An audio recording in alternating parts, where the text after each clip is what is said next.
தம் உடைமையை எல்லாம் விட்டு விடாத எவரும் என் சீடராய் இருக்க முடியாது. கிறிஸ்தியேசுவில் பிரியமான சகோதர சகோதரிகள், என்னுடைய மறைவுரையை கேள்வியோடு ஆரம்பிக்கலாம் என்று நினைக்கிறேன். கேள்வி இன்னைக்கு யாருக்குனாக்கா, பள்ளியில படிக்கிற பிள்ளைகளுக்கு, கல்லூரியில் படிக்கின்ற பிள்ளைகள், குறிப்பாக இருக்கிற வாலிபர்களுக்கும் 3 ஆபரணம் அவங்க இருக்காங்க நம்முடைய பங்குல. உங்களை யாராருக்கு சிஸ்டர் ஆகணும்னு ஆசை இருக்கு?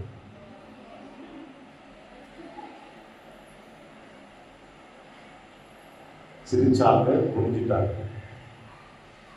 உங்களுக்காக சாப்பிடணும்னு ஆசை இருக்கா? யாருமே பதில் சொல்லல. சரி, பெற்றவர்களிடம் கேட்கிறேன், உங்களுடைய பிள்ளைகளை யார் துறவற வாழ்வுக்கு அனுப்ப விரும்புகிறீர்கள்? ஒரே ஒரு ஆள் கை தட்டுங்க. அவங்க 2 பேர் கை தட்டுங்க.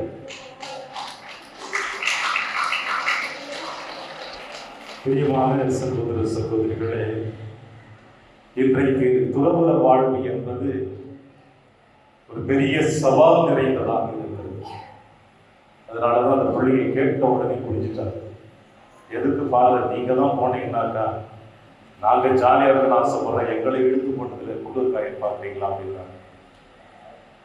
இன்றைய திருவழிபாடு அழகாக சொல்லுகிறது, என்னை பின்பற்ற விரும்புகிறவர் எவராக இருந்தாலும் தன்னலம் துறந்து தன் சிலுவையை சுமந்து தன் தாயை, தன் தந்தையை, தன் உடன்பிறப்புகளை எல்லாவற்றையும் இழந்தவளாக இருந்தால்தான் என்னை பின்பற்ற முடியும். இல்லை என்றால் என்னை பின்பற்ற தகுதியற்றவர்கள் என்று வெளிப்படையாக இயேசு அழகாக சொல்லி முடிக்கிறார். பலருடைய பார்வைக்கு இந்த துறவற வாழ்வு ஆடம்பரமாகத்தான் இருந்து கொண்டிருக்கின்றது. பார்க்கின்ற பொழுது குருக்கள், கண்ணியர்கள் ஆடம்பரமாக வாழ்ந்து கொண்டிருக்கிறார்கள், அவர்களுக்கு என்ன குறை என்ற கேள்விகள் தான் பொதுநிலையினர் மத்தியில் இருந்து கொண்டிருக்கிறது. அப்படிப்பட்ட ஆடம்பரமான வாழ்வுக்கு வாருங்கள் வாருங்கள் என்று அழைத்தால் யாருமே வரமாட்டேன் என்று சொல்லுகிறீர்கள். அதுதான் ஒரு பெரிய கேள்விக்குறியாக இருக்கிறது. இன்று துறவற அழைத்தல் என்று தேடுகின்ற பொழுது அதிகமாக பெற்றோர்கள் சொல்லக்கூடிய ஒரே ஒரு காரணம், கருவேப்பிலை கொத்து மாதிரி ஒரே ஒரு கொத்த பிள்ளை வச்சிருக்கிறோம் ஃபாதர், எப்படி நான் அனுப்புறது, எப்படி நான் அனுப்புறது? பிள்ளைகளிடம் கேள்வி கேட்டால் ஐயோ அந்த வேலையே எங்களுக்கு வேண்டாம், அப்படிப்பட்ட துன்பமான வாழ்க்கை வேண்டாம் என்று பலவிதமான கோணங்களுக்கு உள்ளே இன்றைய காலகட்டங்களில் துறவற வாழ்வை நிராகரித்து வாழ்ந்து கொண்டிருக்கிற பொழுது இன்றைய திருவழிபாடு துறவற வாழ்வினுடைய முக்கியத்துவம் என்ன என்பதை அழகாக உங்களுக்கும் எனக்கும் படம் பிடித்து காட்டுகிறது. ஆண்டவர் இயேசு கிறிஸ்து தன்னுடைய பணி வாழ்விலே மக்களுக்கு போதித்துக் கொண்டிருக்கிற பொழுது வேத புத்தகத்தை புரட்டி பார்த்தோம் என்றால் இயேசு தம் சீடர்களை பார்த்து சொன்னது என்று சொல்ல கேள்விப்பட்டிருக்கின்றோம்.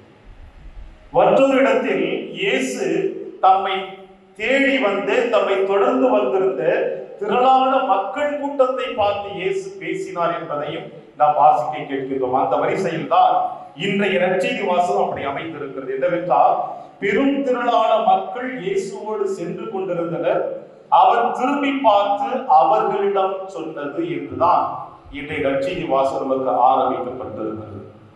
தன்னை தேடி வந்து, தன்னை பார்க்க வந்து, தன்னிடம் அனுபவத்தை பெற வந்து, தன்னிடம் அருளையும் ஆசிரியையும் பெற வந்து மக்களுக்கு ஆண்டவர் இயேசு கிறிஸ்து திரும்பி பார்த்து சொல்லுகிறார், என்னை பின்பற்ற விரும்புகிற எவரும், அழகாக சொல்லுகிறார், என்னை பின்பற்ற விரும்புகிற எவரும் தன்னலம் துறந்து தன் தாய், தன் மனைவி, தன்னுடைய பிள்ளைகள் எல்லோரையும் இழந்து விட்டு என்னை பின்பற்ற வேண்டும் என்று சொல்லுகிறார். பிரியமான அன்பின் தேவ பிள்ளைகளே, இது நற்செய்தி வாசகம் லூக்கா எழுதிய நற்செய்தி 14ஆம் அதிகாரத்தில் எடுக்கப்பட்ட ஒரு அற்புதமான இறை வார்த்தை.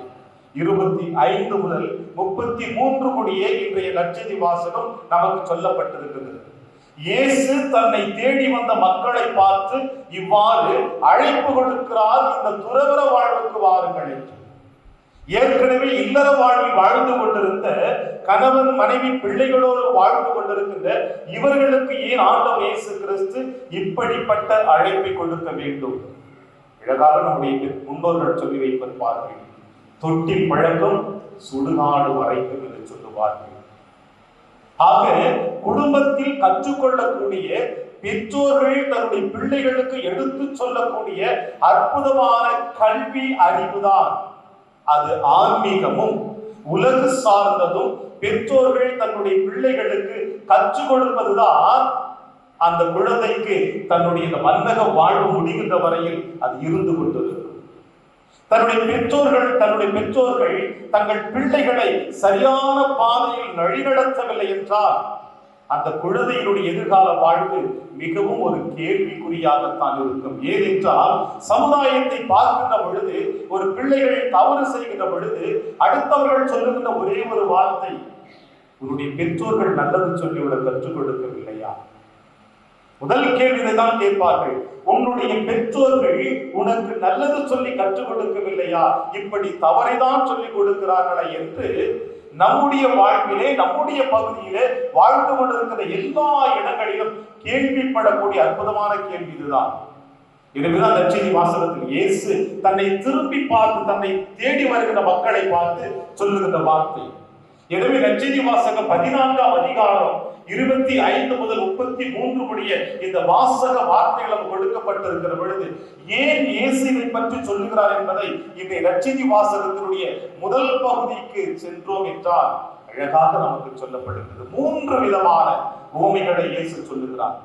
அதாவது திருமண விருந்துக்கு அழைக்கப்பட்டிருக்கிற நாம் அனைவருமே முதலாக ஓடி முதன்மையான இடத்திற்கு தேடி அமரக்கூடாது. யாரெல்லாம் தன்னை உயர்த்தி கொள்கிறார்களோ அவர்கள் தாழ்த்தப்படுவார்கள். ஒருவேளை நீ முதன்மையான இடத்தை தேடி அங்கே அமர்ந்து கொண்டிருக்கிற பொழுது உன்னை அழைத்தவர் நண்பா, உனக்கான இடம் இது அல்ல, மாறாக உன்னை விட பெரியவர் ஒருவரை அழைத்திருக்கிறேன், எனவே எழுந்து நீ பின்னேற்றல் என்று அந்த சமுதாயத்தில் சொன்னால் உன்னுடைய மனநிலை எப்படிப்பட்டதாக இருக்கும் என்பதை சிந்தித்து பார்க்க இயேசு இந்த மதுரையில் குடும்ப வாழ்வில் வாழ்ந்து கொண்டிருக்கின்ற ஒவ்வொரு கணவனும் மனைவியும் பெற்றோர்களும் தன்னுடைய பிள்ளைகளுக்கும் தானும் இந்த சமுதாயத்திலே தன்னை முதன்மனாக ஏற்றுக்கொள்வதை விட தாழ்ச்சி என்கின்ற மனப்பக்குவத்தை தானும் தன் பிள்ளைகளுக்கும் எந்த ஒரு குடும்பம் கற்றுக் கொடுக்கிறதோ அந்த குடும்பத்தில் இறைவன் நிலையாக வாழ்ந்து கொண்டிருக்கிறார் என்பதை அழகாக முதல் உவமையில் சொல்லுகிறார். இரண்டாவது, ஆண்டவர் இயேசு கிறிஸ்து நீ உணவளிக்கின்ற பொழுது, உதவி செய்கின்ற பொழுது உன் உறவினர்களை மட்டும் அழைத்து, உனக்கு அறிமுகமானவர்களை மட்டும் அழைத்து அவர்களுக்கு உணவும் உதவிகளையும் செய்வதை விட அறிமுகம் இல்லாத யாரோ ஒருவர் உணவுக்கு தேடி அழைத்து கொண்டிருக்கின்ற, உதவிகளுக்காக அழைத்து திரிந்து கொண்டிருக்கின்ற அந்த சகோதர சகோதரிகளை நீங்கள் அழைத்து அவர்களுக்கு உதவியையும் உணவையும் கொடுத்தீர்கள் என்றால் சின்னம் சிறிய எளியோர்களுக்கு செய்ததெல்லாம் நீங்கள் எனக்கே செய்தீர்கள் என்பதை இயேசு அழகாக சொல்லுகிறார். ஆக உதவி என்பது தன்னை சார்ந்திருக்கின்ற ஒருவருக்கு மட்டுமல்லாது உதவியை தேவைப்படுகிறவர்களுக்கு, இல்லாதவர்களுக்கு இந்த உதவியை செய்யக்கூடிய அந்த மனப்பக்குவத்தை தானும் கற்றுக்கொள்ள வேண்டும், தன்னுடைய பிள்ளைகளுக்கும் கற்றுக் கொடுக்க வேண்டும் என்பதை அழகாக இரண்டாவது உவமையில் இயேசு சொல்லுகிறார். மூன்றாவது உவமை திருமண விருந்திற்கு அழைப்பு கொடுக்கப்பட்டிருக்கிறது. வாருங்கள் அனைவரும் இந்த திருமண விருந்தினை பங்கு கொள்ளுங்கள் என்று ஒரு அரசன் அழைப்பு கொடுக்கிற பொழுது அந்த அழைப்பு பெற்றவர்கள் காரணம் சொல்லுகிறார்கள், நான் 5 ஏர் மாடு வாங்கியிருக்கிறேன், அதை நான் நிலத்தில் ஓட்டி பழக வேண்டும் என்றும், இப்பொழுதுதான் நான் திருமணம் முடித்திருக்கிறது என்று குடும்ப வாழ்வை ஆரம்பிக்க வேண்டும் என்று அழைப்பு கொடுக்கிற பொழுது அந்த அழைப்பை நிராகரித்து விட்டு உலக சார்ந்த எல்லா விதமான எண்ணங்களோடு நம்முடைய வாழ்க்கை பயணத்தை தொடர்கிற பொழுது அழைக்க பெற்றவர்கள் எத்தனையோ இருக்கிற பொழுது ஒரு சிலருக்கு மட்டும்தான் அந்த வாய்ப்பு கொடுக்கப்பட்டது என்று இயேசு சொல்லுவது போல நாம் அனைவருமே இந்த நற்கருணை என்கின்ற திருவிருந்திலே குறைந்தது ஞாயிற்றுக்கிழமை திருப்பலியிலாவது குடும்பமாக கணவன் மனைவி பிள்ளைகள் அனைவரும் ஒன்றாக இணைந்து திருப்பலியிலே கலந்து கொண்டு ஆன்மீக விருந்தை உண்டு நம்முடைய ஆன்மீக வாழ்வை யார் ஒருவர் நிலையான வாழ்வை நோக்கி பயணம் செய்து கொண்டிருக்கிறார்களோ அவர்கள் குடும்பத்தில் தான் இறைவன் நிலைத்திருப்பார். அப்படிப்பட்ட குடும்பத்தில் தான் துறவர வாழ்வும் இல்லற வாழ்வும் ஆண்டவரால் ஆசீர்வதிக்கப்படும் என்பதை இன்றைய நற்செய்தி வாசகம் உங்களுக்கும் எனக்கும் சொல்லுகிறது.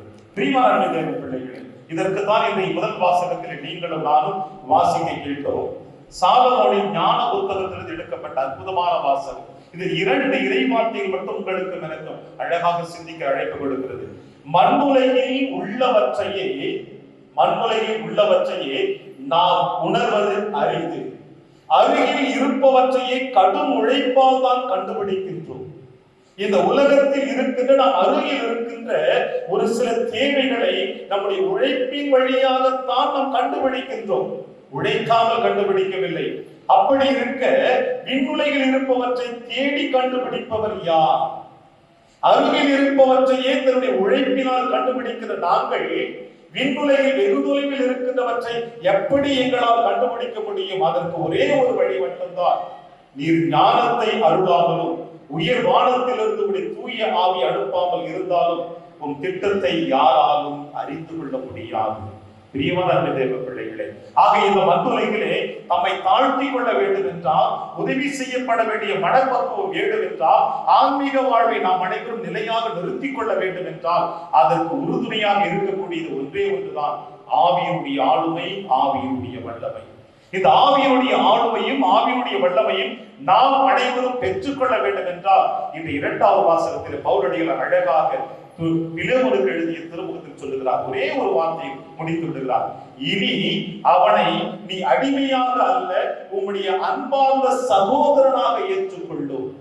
இனி அவனை அடிமையாக அல்ல, உம் அன்பார்ந்த சகோதரனாக ஏற்றுக்கொள்ளும் என்று சொல்லுகிறார். இந்த மண்ணுலகில் யார் இந்த உலகில் வாழ்ந்து கொண்டிருக்கின்ற, அது நீங்களாக இருக்கட்டும், நானாக இருக்கட்டும், யாராக இருந்தாலும் அன்பை அடித்தளமாக கொண்டு நம்முடைய வாழ்க்கை பயணத்தை தொடர்ந்தோம் என்றால் இறைவனுடைய அருளும் ஆசீரும் நிலையாக உங்களுடைய இல்லத்திலும் உங்களுடைய இதயத்திலும் எங்கள் அனைவருடைய இதயத்திலும் இருக்கும் என்பதைத்தான் இன்றைய திருவழிபாட்டின் வழியாக ஆண்டவர் இயேசு கிறிஸ்து உங்களுக்கும் எனக்கும் கூறுகிறார்.